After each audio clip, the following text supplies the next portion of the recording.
अक्षरा जी अभी क्या मतलब एग्जैक्टली कर रही है, बीच बीच में रील्स में कभी देखती हूँ और पर्सनली एक बहुत सम्मान करती है वो मेरी। मैं इसलिए बहुत उन पे ये बात नहीं करूंगी, उनका अपना एक यात्रा है, अपना संघर्ष है, जो भी हुआ है उन्होंने खुद चूज किया है। पवन जी ने मुझे हमेशा एक बड़ी दीदी की तरह सम्मान किया है।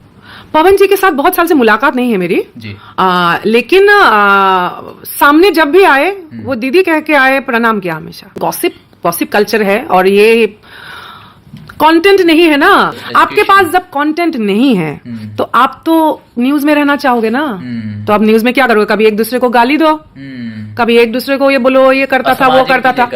पवन सिंह और अक्षरा सिंह के रिलेशनशिप की खबरें तो हमेशा ही रहती हैं, भले ही वो दोनों अलग हो चुके हों, भले ही उनका ब्रेकअप हुए कई साल क्यों ना हो चुका हो, फिर भी उन दोनों के जो अफेयर्स के चर्चे हैं, उन दोनों के बैचअप से लेकर ब्रेकअप के जो चर्चे हैं वो अभी भी होते हैं। दरअसल हाल ही में कल्पना जी एक इंटरव्यू कर रही थी, जिस दौरान एंकर ने उनसे ये सवाल कर ही दिया कि आपको अक्षरा और पवन के रिश्ते पर क्या कहना है। अक्षरा पवन के बारे में जो भी कहती हैं, जो भी उन पर आरोप लगाती हैं, उस पर आपको क्या कहना है, क्योंकि आप अक्षरा को और पवन को दोनों को बेहद करीबी से जानती हैं। तो आपको क्या लगता है कौन सही हो सकता है और कौन गलत हो सकता है? इस पर कल्पना जी ने जवाब दिया। कल्पना जी ने कहा कि जितना वो अक्षरा सिंह को जानती हैं उतना तो तय है कि अक्षरा डाउन टू अर्थ हैं और बहुत ही अच्छी और होनहार लड़की हैं। कल्पना जी ने आगे कहा कि अक्षरा सिंह को गाने का शौक़ था और वो हमेशा उनसे कहा करती थी कि वो उनको गाना सिखाएं। उन्होंने ये भी कहा कि अक्षरा सिंह इनकी बहुत रिस्पेक्ट करती थी।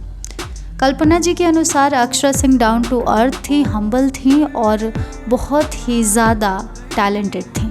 कल्पना जी ने कहा कि वो एक ग्लैमर वर्ल्ड से रिलेटेड आर्टिस्ट हैं, तो उनसे साहित्य की उम्मीद करना बेकार है। तो जो लोग भी अक्षरा के गायकी को लेके उन्हें ट्रोल करते हैं, ऐसा करना गलत है, क्योंकि उनका सिर्फ शौक़ है, तो शौक़ के लिहाज से वो जैसा भी गाएं वो अच्छा ही लगेगा, लोगों को लगना भी चाहिए, और ना लगे तो ट्रोल करना नहीं बनता, क्योंकि सबकी लाइफ है, सबकी चॉइस है।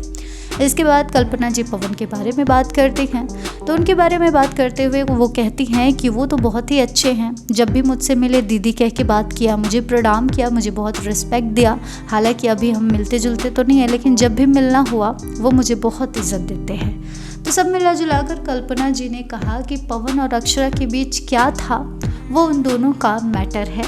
अक्षरा की अपनी चॉइस है, उसकी अपनी लाइफ है, पवन की अपनी चॉइस है, अपनी लाइफ है। तो दोनों अपनी लाइफ में क्या किए, क्या डिसीजंस लिए, ये कब की बात है। तो सबसे पहले तो अब लोगों को उन दोनों के मुद्दे पर बात करना छोड़ देना चाहिए और किसी से भी सवाल जवाब करना छोड़ देना चाहिए, क्योंकि ये 5-6 साल हो गए रिश्ते को उनके ख़त्म हुए, और अक्षरा ने जो भी किया ये उसका पहलू था। हम उसको निगेटिविटी की नज़र से नहीं देख सकते। किसी की लाइफ में कितना दर्द है, कितना सुकून है, ये सिर्फ वही जानता है, और फिर उसके अनुसार ही वो अपनी लाइफ के डिसीजंस लेता है। तो हम इसमें इंटरफेयर नहीं कर सकते। तो कल्पना जी ने सीधे तौर पर कहा कि वो अक्षरा पवन के रिश्ते पर टिप्पणी नहीं करेंगी, लेकिन जितना वो दोनों को जानती हैं, दोनों ही अपने अपने जगह पे बहुत टैलेंटेड हैं, बहुत अच्छे हैं और डाउन टू अर्थ हैं, और उनसे उनका एक अच्छा बॉन्डिंग रहा है। कल्पना जी ने तो अपना जवाब दे दिया। आपका जवाब क्या है? अपनी राय हमें कमेंट सेक्शन में ज़रूर दें, और इस तरह की तमाम अपडेट्स से जुड़े रहने के लिए करारा न्यूज़ डे एंड नाइट को सब्सक्राइब करना ना भूलें।